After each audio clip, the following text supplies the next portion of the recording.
નમસ્કાર મિત્રો, આજે આપણે પાલનપુરથી માત્ર 12 કિલોમીટર દૂર આવેલું બાલારામ મંદિર જોવા જવાનું હોય. વિડીયો સારો લાગે તો સબસ્ક્રાઇબ, લાઇક, કોમેન્ટ કરતા રહેજો.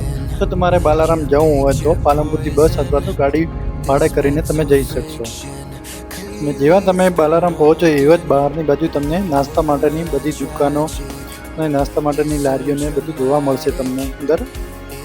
જો તમારી પાસે કંઈ પણ વ્હીકલ હોય તો તમે મંદિર સુધી લઈ જઈ શકો, કેમ કે રસ્તો મંદિર સુધી બનાવેલો જ છે. તમે જેવા અંદર એન્ટર થશો મંદિરની ત્યાં તો બહારે વાંદરાઓ સ્વાગત કરવા માટે તૈયાર જ હશે, કેમ કે જે ભક્તો અને ટુરિસ્ટો છે તો પ્રસાદી શાકરિયા બધું આપતા હોય તો ટોળામાં બારે વાંદરાઓ જોવા મળશે. બારે જે પ્રસાદી માટેની દુકાનો અને ચા માટે લારીઓ, ટી સ્ટોલ બધું જ છે જ. કોઈને અહીં આવવું હોય તો ચોમાસામાં આવવા માટે સારી જગ્યા છે. ને કોઈને જો મોડું થઈ જાય તો અહીં રહેવા માટે પણ સુવિધા છે. જે બાલારામ મંદિરની નજીક જ બાલારામ રિસોર્ટ પણ છે. જે સાઈડમાં તમને આ દેખાય જે બાલારામ રિસોર્ટ છે. અહીં જો કે આપણે અમિતાભ બચ્ચનનું જે સૂર્યવંશી મૂવીને બીજા પણ મૂવી ઉતરેલા છે. જે ખાવા પીવાનું તમને રહેવાને જે સારી જગ્યા મળી રહે.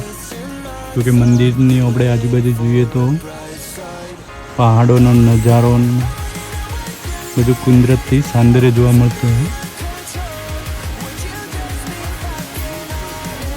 પાણીનો ખળખળો અવાજ ચાલુ જ હોય તો અને એકાંતમાં આવીને તમે ટાઈમ પણ વિતાવી શકો. મંદિરની અંદર જો કે આપણે કેમેરો બંધ છે, ફોટો કે વિડીયો લેવાની મનાઈએ તો આપણે બહારેથી જ લઈએ. અને આપણે મૂર્તિ મંદિર જોઈએ તો જે અંદરથી પાણી 24 કલાક ચાલુ હોય, ક્યાંથી આવે તો કોઈને ખબર નથી.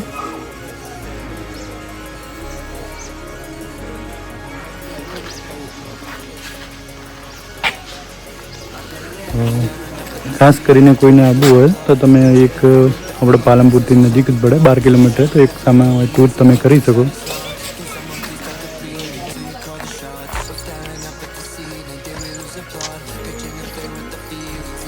કેટલા ઝાડખા કેટલા ઊંચા ઊંચા છે.